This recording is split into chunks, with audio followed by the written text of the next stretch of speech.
What's up people, it's your camera boy Jona, and everything in this video is going to be shot with the new GoPro Hero 9 Black.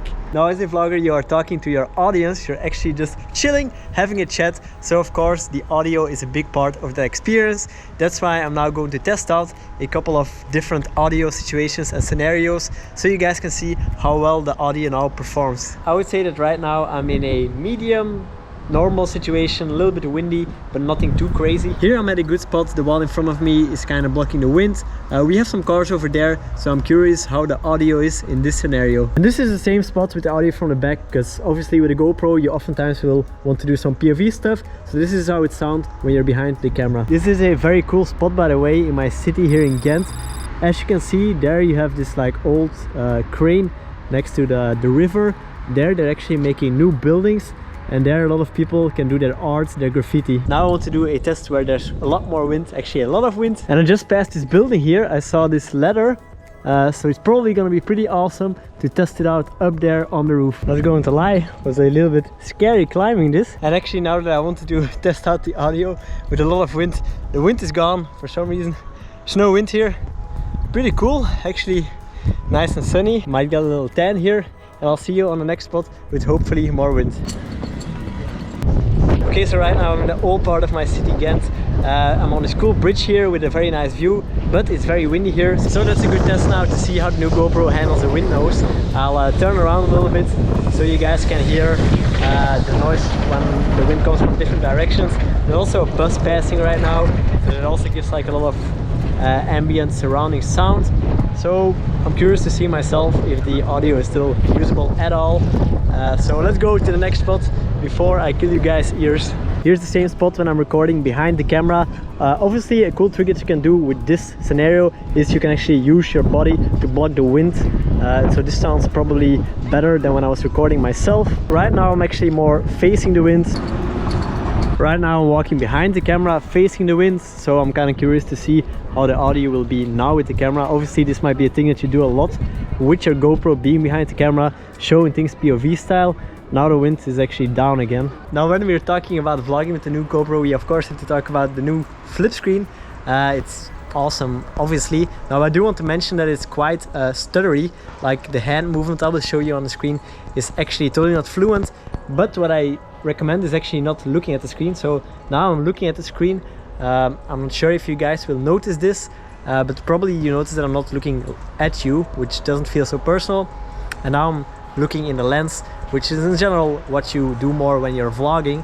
Now amazing that it's there, super awesome, really helps well with the framing. And actually when you're looking into the lens without directly looking at the screen, I can kind of see how I'm framed up, like in the corner of my eye here. So that's pretty awesome. Now you do have to keep in mind that if you will be using this front screen all the time, this will affect your battery life. Everything that even needs the slightest amount of power will drain your battery much more fast. So obviously having the second screen is going to do that. Now whenever you're going to use a camera for vlog style videos, then obviously you're going to be walking a lot. You're going to be shooting a lot of handheld footage of you walking around, and then it's pretty nice to have a somewhat stable shot. So right now I'm just walking with the normal hypersmooth on, and this is me now walking in the same spot with hyper boost on.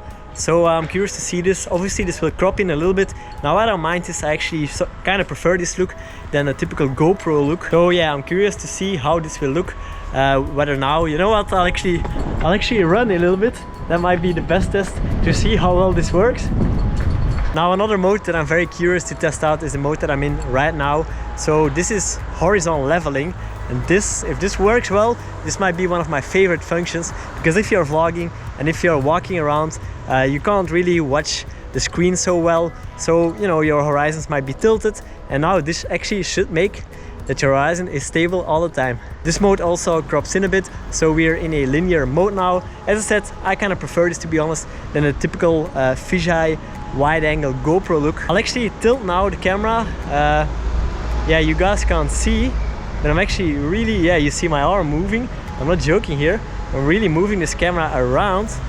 So I'm curious whether the horizon will be stable. Why did I, by the way, pick up a GoPro, and why am I going to actually use it quite a lot for vlogging?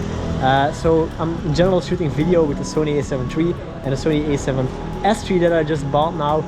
but yeah, these cameras are both quite expensive, so sometimes you don't want to take them to the beach and all that stuff. Also, I have those most of the time set up for cinematic shots, so this camera will be pretty awesome to just quickly pick up, shoot some behind the scenes, so I can share this with you people of my shoots that I do, instead of having to change all the settings on that camera, and that kind of like stresses me out during the shoot. Now, one of the other reasons that I really bought this camera is, it's funny, but I noticed that people are actually really less shy when you film with a camera like this. Also, just because it's so easy to use, other people that you're traveling with, for example, that don't shoot videos themselves, they just might pick up the camera and shoot some stuff, because it's not so intimidating as having this big camera pushed in your face, or just in general all these settings. You can in some way pretty much start recording with this video without really knowing how it works. Also, another big benefit is that you can just easily take it everywhere, and that is like allowed. Sometimes when you're walking with a professional camera, they might confiscate this. You have to leave it at the entrance or something, so you can't shoot any footage. Now with this beautiful tiny beast, I can do that, and you know, even though that the quality is not as good as your full frame camera, for example, it's just cool for the story that you're still able to put this in your video. One last function that I'm very excited about to try out is the time warp. Is the time warp function. One last function that I'm very excited about to try out is the time warp function. Now, this can actually be a really cool tool to up the production quality of your vlog very easily. So I'm gonna try it out now myself for the first time, see how easy it is, and see how good the results are.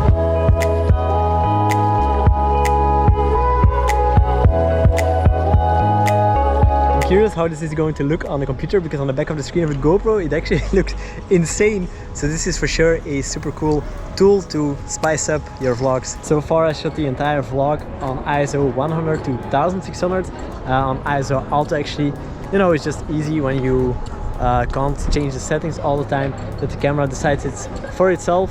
And I hope that when it goes to 1600, yeah, the quality is not too bad. So that's why now it's almost getting a bit darker.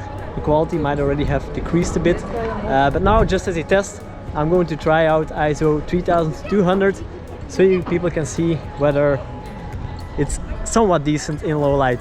Probably not, but let's just try. So yeah, this is ISO 3200.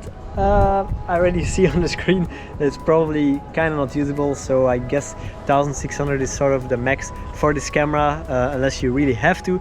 Now, about battery life, I'm still at like 60%, and I started off with 100% when I started shooting this video, so I would say that's actually quite nice. You see the video, and I recorded for like 2 hours maybe, that I was just like walking around and sometimes recording, but powering off the GoPro quite a lot just to save energy, that the screen is not on all the time, etc. I hope you like this video. Forgive me for the 3200 ISO right now. I'm gonna make a more in-depth review about this camera, not just specifically more for vlogging, but just in general. Camera boy Jona out. Like and subscribe, and see you in the next one.